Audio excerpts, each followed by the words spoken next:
Hello, Patriots around the world, and welcome you to another short episode of Fortnite Patriots. This is going to be an Earthwatch episode.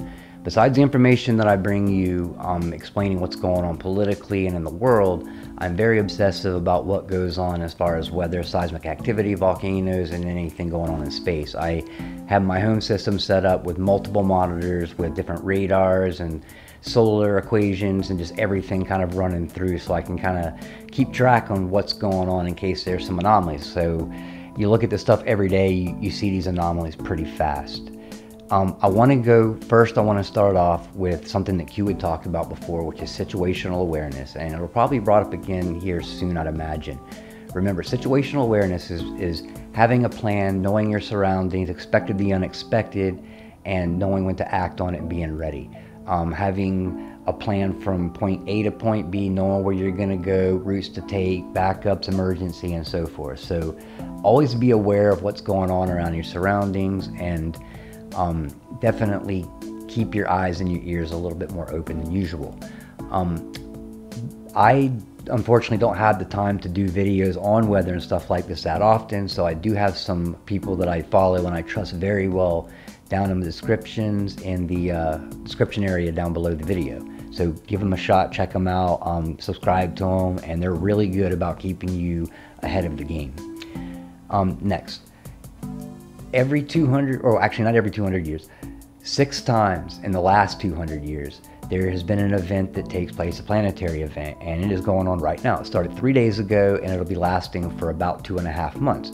Now, all of the planets are on the same side of the sun, so you can go out at nighttime with your telescopes and see most of the planets, the ones that are closer that you can see with a decent telescope anyways. That being said, there's a downfall to that. Every time this happens, there is a major increase in seismic activity, volcanic activity, and other events. So I've already seen in the last 3 days these things kind of ramping up a little bit, mainly in the Northwest. So Oregon, there's been a lot of earthquakes right off in the ocean, just a whole bunch of them on top of each other, and as well as some activity under Yellowstone and one of the other volcanoes. If you live around these areas, I would definitely recommend watching the news weather, subscribing to the people that I told you about, or getting an app or something that alerts you when something is different. It's worth it, trust me. You want to be aware as much as possible.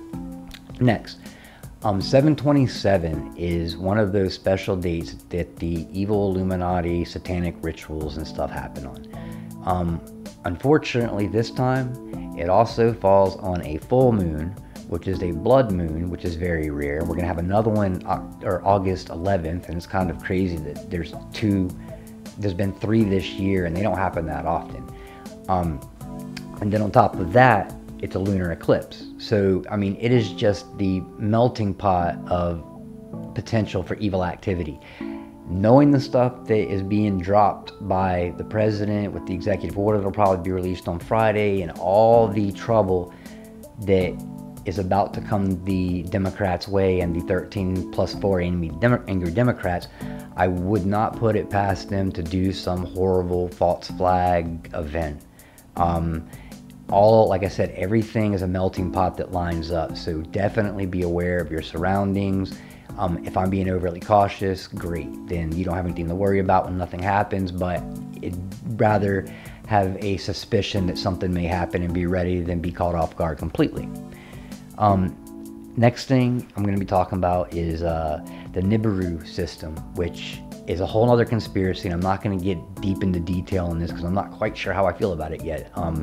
But every now and then some information comes my way that really excites me a little bit more to start doing more research. One of them is the giant burnt star that is a statue that's sitting out in front of the Vatican, and the fact that Vatican owns the largest telescope in the entire world, which is called Lucifer. I mean, it's an anagram, but you figure they would have come up with a different name if that was the anagram that it was going to end up on. So there's something to this whole space thing, and they know something we don't. Nibiru really would affect Earth's gravitational pull, polar shift change, and so forth. So like I said, conspiracy right now, but more and more things come out every now and then that get my attention, make me want to pay attention. So back to a reality is they are finally talking about the Federal Reserve and the fact that Trump thinks that it's terrible, that they're doing bad things, and it needs to be changed. I've seen a couple of articles about taking over the Federal Reserve and so forth, and he has the right to do that when they're getting out of hand. And I know that this is part of the big plan, is because we need to get the central bank and the elites that are behind it out of our banking system and everybody's banking system. They need to be held accountable for the evil too, but we need to get our system back. And during this, we're going to have to go to another system, which isn't going to be the central banking system anymore, or the system of debt. It's going to be based on gold, silver, or something. And I'm not quite sure how they're going to do it. Economics isn't my strong point. But I do know that there's a possibility that it may not be the complete smooth transaction. There may be a month or so where there's a little bit of ambiguity and biscuits cost 20 bucks because the dollar is just dead, and you need to be prepared for that. And I've got food and stuff like that set up for a year for me and 2 other people, just in case. I've got, masks, just little different things just in case, that I hope that I never ever have to use. But once again, when everybody's rushing to a grocery store at the last moment, just like with hurricanes, everything gets wiped off the shelves quick, and you end up with not exactly what you need for your family to survive. So go check out eBay and Amazon. That's the best place that you can get the survival food that lasts like 25 years, and hope that one day you can give it to the poor and you never have to use it, but you would hate it if you didn't have it when you needed it. And I can't see any way possible that the economy is going to switch over to a different system without there being some kind of transition.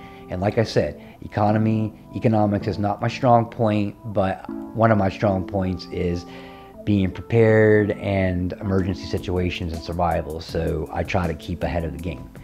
So that is it to this video. My other video will be coming out hopefully by in the morning, or at least by tomorrow afternoon. I've got a lot of work left on it, but I'll be working through the night. And I thank you again for watching this, and I hope that this is over caution on my behalf. But like I said, better safe than sorry, and I will see you next time.